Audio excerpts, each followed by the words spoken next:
तमाम किस्म की तारीफ़ उस अल्लाह रब्बुल आलमीन के लिए लायक़ सज़ावार है जिसने हम तमाम इंसानों को ज़िंदगी में नेकियां करने का मौका इनायत फरमाया है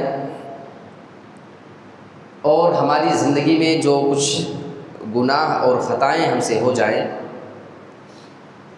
उनको माफ़ करवाने का भी अल्लाह रब्बुल आलमीन ने हमें मौका दिया है। ये अल्लाह का बहुत बड़ा एहसान है कि उसने हमें गुनाह के बाद माफ़ी मांगने का मौका दिया और बाकायदा अल्लाह रब्बुल आलमीन ख़ुद कह रहा है कि तुम गुनाह होने के बाद मुझसे माफ़ी मांगा करो।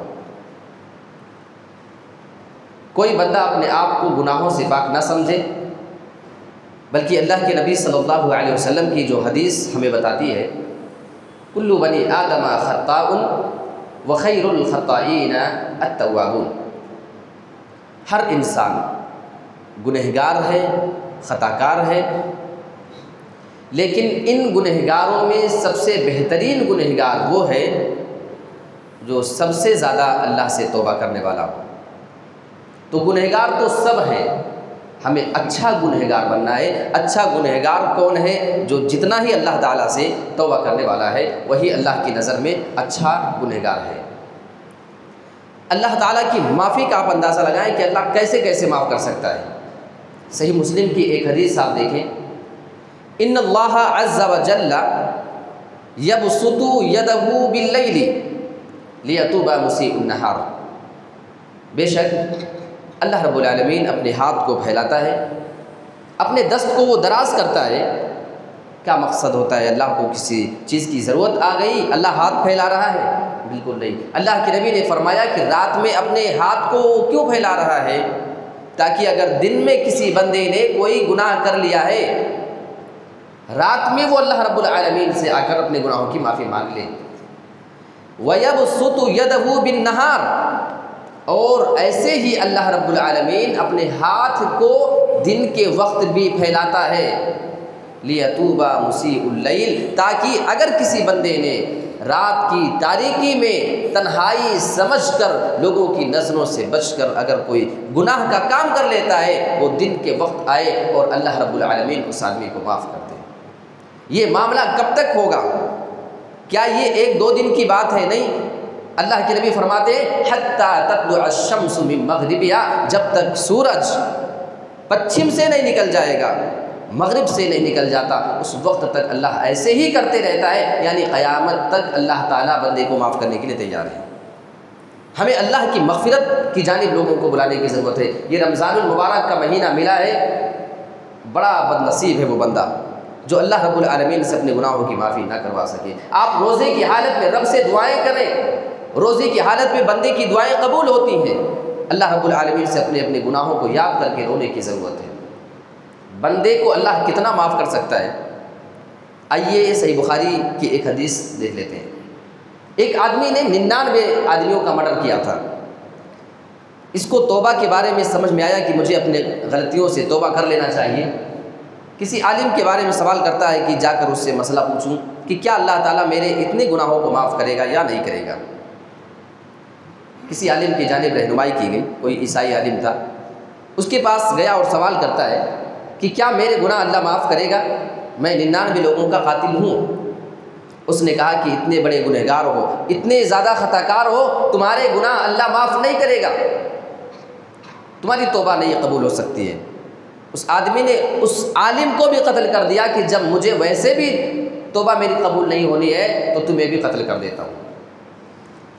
लेकिन ये फ़िक्र उसके जहन में लगी हुई थी, मुझे अभी भी तौबा करना है, कोई और आलिम मुझे फतवा दे, कोई और आलिम मुझे अच्छा मशवरा दे। सही बुखारी की हदीस है। एक आलिम की जानिब उसकी रहनुमाई की गई, जाता है सवाल करता है कि ऐसा ऐसा मामला है, मैंने 100 आदमियों का कत्ल किया है, तो क्या मेरी तौबा अल्लाह के नज़दीक कबूल होगी या नहीं। वो आलिम जवाब देता है कि तुम्हारी तौबा के दरमियान और रब की मग़फ़िरत के दरमियान कौन सी चीज़ रुकावट डाल सकती है। बिल्कुल अगर तुम तौबा करो तो अल्लाह तुम्हारी तौबा कबूल कर सकता है। वो आदमी एक मशवरा देता है वो आलिम कि तुम जिस बस्ती में रहते हो वो बुरे लोगों की बस्ती है, वो छोड़कर अच्छी बस्ती में चले जाओ, अच्छे लोगों के साथ मिलकर अल्लाह की इबादत करो, अल्लाह से माफ़ी मांगो, इंशाअल्लाह तुम्हारी तौबा कबूल हो जाएगी। अभी इसने माफ़ी मांगा नहीं है, अभी ये इरादा करके सिर्फ बुरी बस्ती से निकला है और बीच में जब पहुंचता है नेक और बुरी बस्ती के बीच में इस आदमी का इंतकाल होता है। इंतकाल हुआ, उसके बाद में इसकी रूह को लेकर जाने के लिए 2 फरिश्ते हाजिर होते हैं। अजाब वाले फरिश्ते इधर आए, जहन्नमी आदमी है, हम लेकर जाएंगे। रहमत वाले फरिश्ते उधर आए, नहीं ये बंदा तो तौबा करने जा रहा था, अल्लाह का हुक्म है कि ये जन्नत में जाएगा। दोनों आपस में बहस कर रहे हैं। अल्लाह रब्बुल आलमीन ने एक तीसरे फरिश्ते को इंसान की शक्ल में भेजा, जाओ फैसला कर दो। आकर जो फैसला करता है, क़ीसू मा बैनल अर्ज़ैन, दोनों ज़मीनों की डिस्टेंस को नाप लो, जो दूरी है नेक और बुरी बस्ती की, बीच में जहाँ मरा है, जिसके फ़इला अय्यतिहिमा काना अदना फ़हुवा लहू, जिस बस्ती के वो करीब निकलेगा उसी हिसाब से इसके हक़ में फ़ैसला होगा। नेक बस्ती के करीब है तो जन्नती, बुरी बस्ती के करीब है तो जहन्नमी। सही मुस्लिम की हदीस में एक लफ्ज़ का इजाफ़ा है कि अल्लाह ताला ने नेक बस्ती को हुक्म दिया कि थोड़ा सा करीब आ जा, और बुरी बस्ती को हुक्म दिया कि थोड़ा सा दूर हो जा, ताकि मेरा बंदा जन्नत में जा सके। नापा गया, नेक बस्ती के ज़्यादा करीब निकला, अल्लाह रब्बुल आलमीन ने उस आदमी को जन्नत में दाखिल कर दिया। ये अल्लाह की मग़फ़िरत है। अल्लाह रब्बुल आलमीन इस कदर माफ़ करने को तैयार है, शर्त यह है कि हम माफ़ी मांगे। तो बहुत सारे लोगों को अल्लाह रब्बुल आलमीन ने मौका दिया है। याद रखिए, जब हमारा आखिरी टाइम हो जाएगा, जब हम बिल्कुल झांकने के आलम में होंगे, उस टाइम पे अगर तौबा करें तो वो तौबा अल्लाह रब्बुल आलमीन के यहाँ काबिल कबूल नहीं है। और क़यामत के टाइम जब सूरज पश्चिम से निकल जाएगा, उस टाइम पे इंसान अगर तौबा करे तो तौबा काबिल कबूल नहीं है। आइए अल्लाह रब्बुल आलमीन की मग़फ़िरत की एक और झलक देखते हैं। कुरान मजीद की आयत करीमा उठाएं, सूरह निसा की।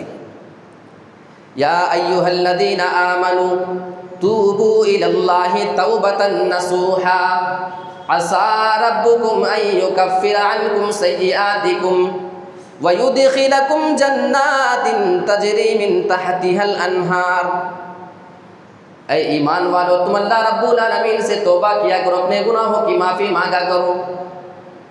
बहुत ज़्यादा मुमकिन है कि अल्लाह तुम्हारे गुनाहों को माफ़ फरमा दे, और तुम्हारे गुनाहों को माफ़ करने के साथ साथ तुम्हें फिर ऐसी जन्नतों के अंदर दाखिल कर देगा जिसके नीचे से नहरें जारी हैं।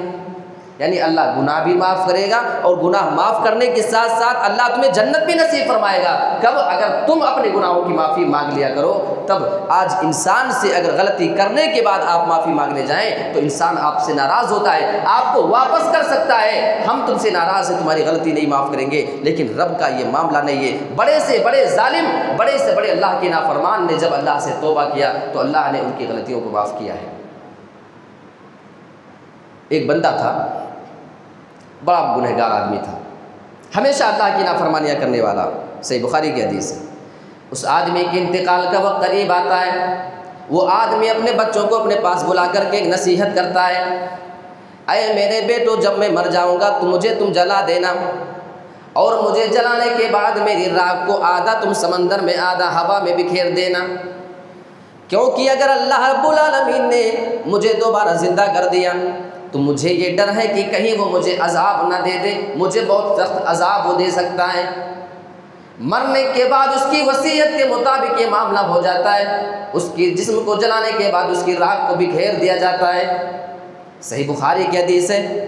अल्लाह रब्बुल आलमीन ने हवाओं को हुक्म दिया, उसकी तमाम राख को इकट्ठा करने के बाद अल्लाह ने उसको दोबारा ज़िंदा किया।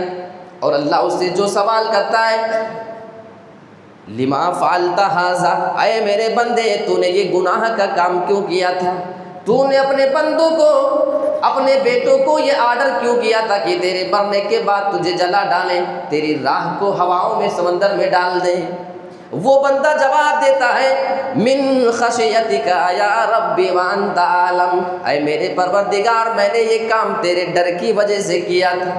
व अंता आलम, और ये बात वो अच्छे से जानता है, मुझसे भी बेहतरीन अच्छे से जानता है।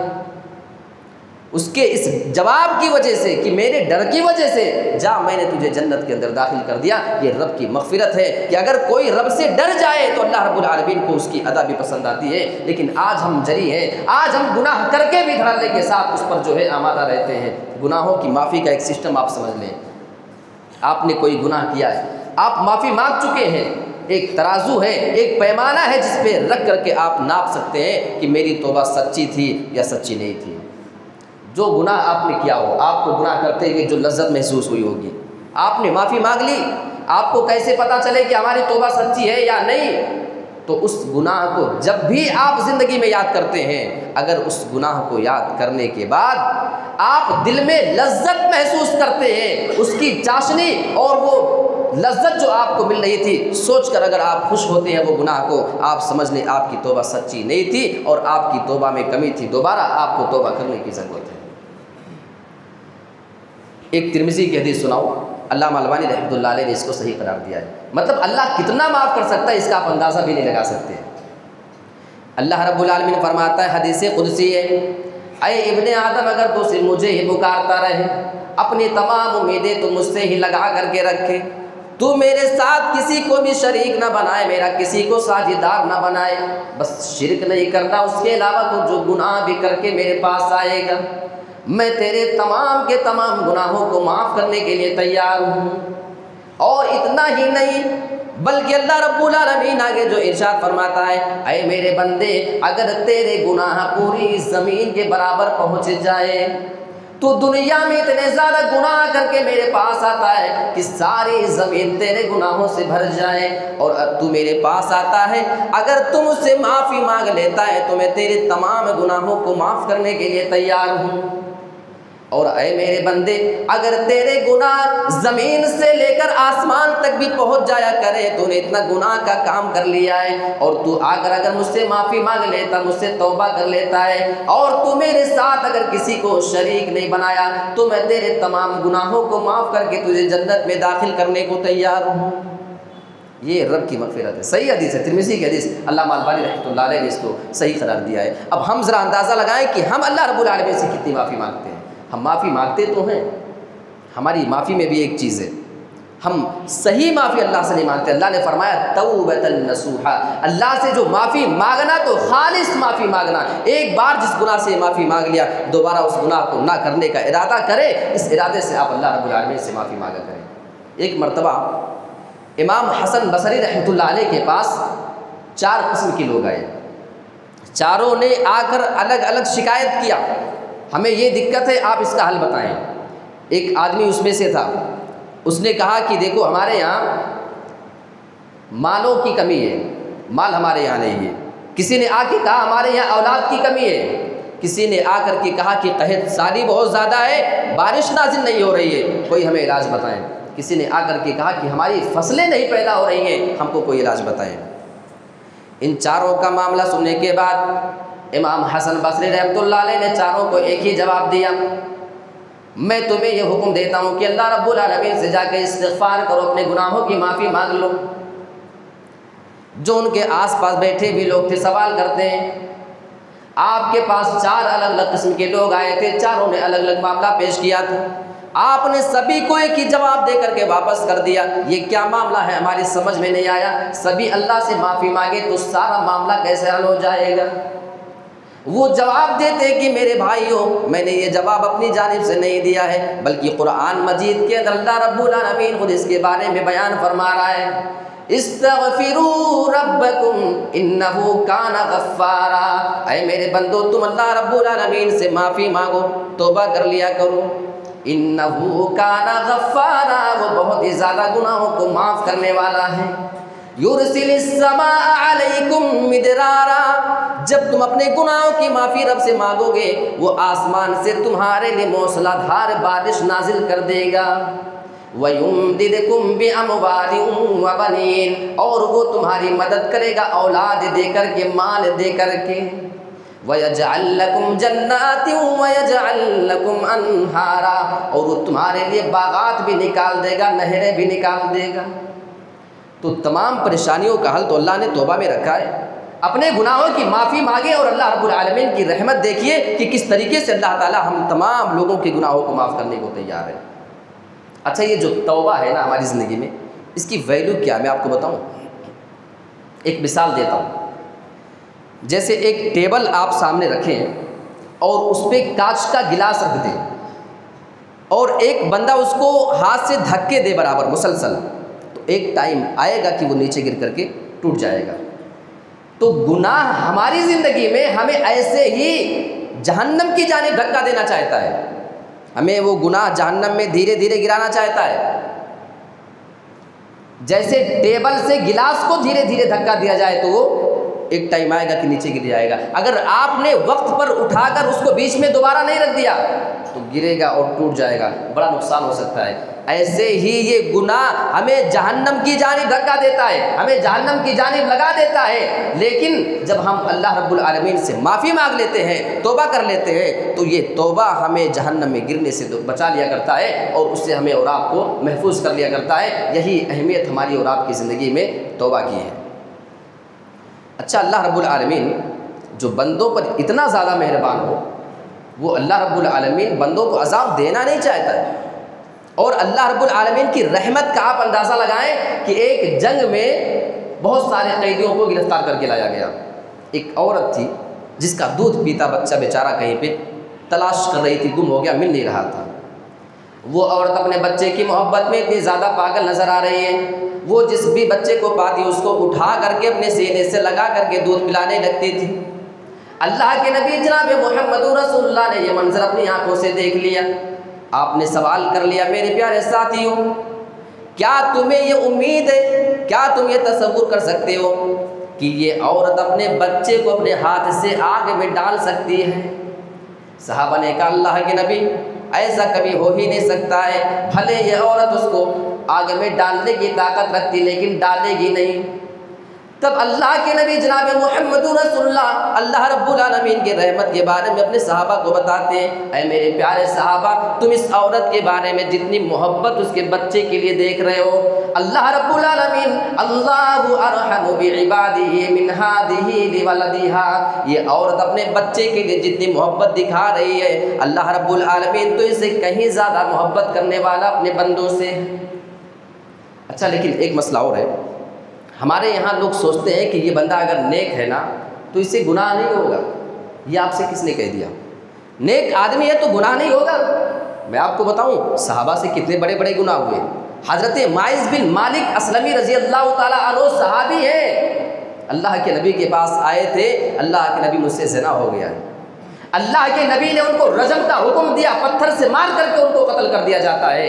एक और औरत कुछ दिनों के बाद आई, कहने लगी अल्लाह के नबी आप मुझे भी जो है पाक कर दीजिए, मैंने भी वही गुनाह कर लिया है।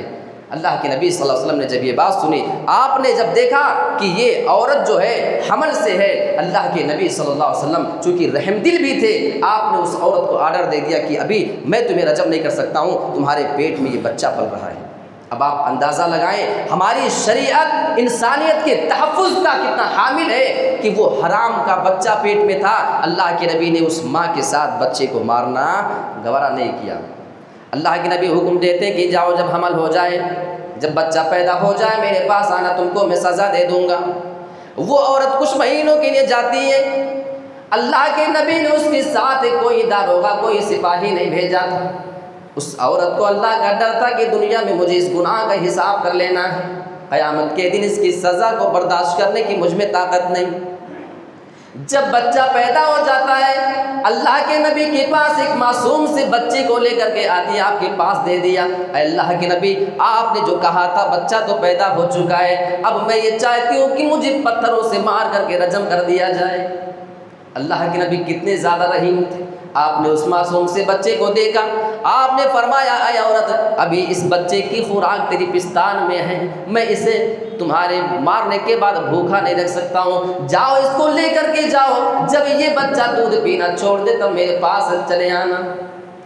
औरत जाती है, कुछ महीने के बाद वापस आती है, वो अपने बच्चे के हाथ में रोटी का एक टुकड़ा भी थमा दी ताकि अल्लाह के नबी को ये लगे कि बच्चा तो खाने के लायक हो चुका है। अल्लाह के नबी ये बच्चा खा पी सकता है, अब आप मुझे सज़ा सुना दीजिए। अल्लाह के नबी के पास अब कोई बहाना नहीं रहा, आपने उस औरत के बारे में रजम का फैसला कर दिया और उस बच्चे को किसी दूसरे आदमी के हवाले कर दिया। ये हमारी शरीयत है। आज बहुत सारे लोग हमारी शरीयत के ऊपर कीचड़ उछालने की कोशिश करते हैं। हमारी शरीयत तो वो है कि अगर किसी के पेट में हराम का बच्चा है उसको भी कत्ल करने की इजाज़त नहीं है। और आज आप देखें कितने ऐसे लड़के और लड़कियां अपने हमल को साकित करवाते फिर रहे हैं। मेरे प्यारे साथियों, जब अल्लाह के नबी ने उस औरत के बारे में ये फैसला कर दिया, उसको रजम कर दिया जाता है, हज़रत खालिद बिन वलीद वहाँ पे मौजूद थे, उन्होंने भी उस औरत को पत्थर मारे।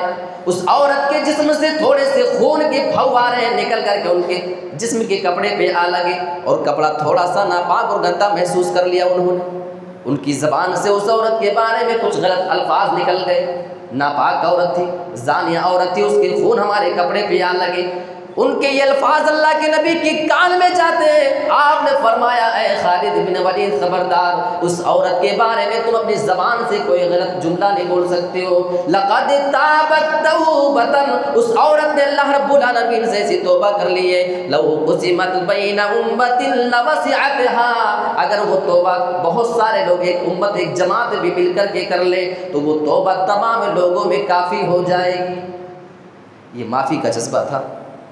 जिस चीज़ में अपने आप को सोचा कि इस गुनाह के बाद हमें रजम करवाना है तो करवाना है, आज तो हम अल्लाह से चंद छोटे गुनाहों पे माफ़ी मांगने को तैयार नहीं है। रब हमारा बुला रहा है, हाथ फैला करके बुला रहा है, हमें टाइम नहीं। कल क़यामत के दिन जब जहन्नमी जहन्नम के अंदर चले जाएंगे, अल्लाह रब्बुल आलमीन से वो बात करना चाहेंगे, ऐ अल्लाह इस जहन्नम से निकाल दे, रब्बना अखरिजना मिन्हा, ऐ हमारे परवरदिगार निकाल दे जहन्नम से, यहाँ का अज़ाब बर्दाश्त नहीं होता है। रब फरमाएगा क़ाल अख़्सऊ फ़ीहा वला तुकल्लिमून, ऐ ज़ालिमों खबरदार खामोश, ज़लील होकर के इसी जहन्नम में तुम्हें रहना है, आज तुम हमसे बात नहीं करना। रब इतना नाराज़ होगा कि हमसे बात करने को तैयार नहीं। आज अल्लाह ने दुनिया में मौका दिया है, ज़रूरत इस बात की है ये मुबारक महीने के जो चंद अय्याम 10 दिन बचे हैं, मेरे प्यारे साथियों आओ अपने गुनाहों को एक एक गुनाह को याद करके अपने रब से माफ़ी मांग लें। ये रमज़ान गुजरे तो हमें इत्मीनान हो कि हम अपने गुनाहों की माफ़ी मांग चुके हैं, तब हमने इस रमज़ान का हक़ अदा किया है। अल्लाह रब्बुल आलमीन हम तमाम इंसानों को तौबा इस्तिग़फ़ार के एहतमाम करने की तौफ़ीक़ अता फ़रमाए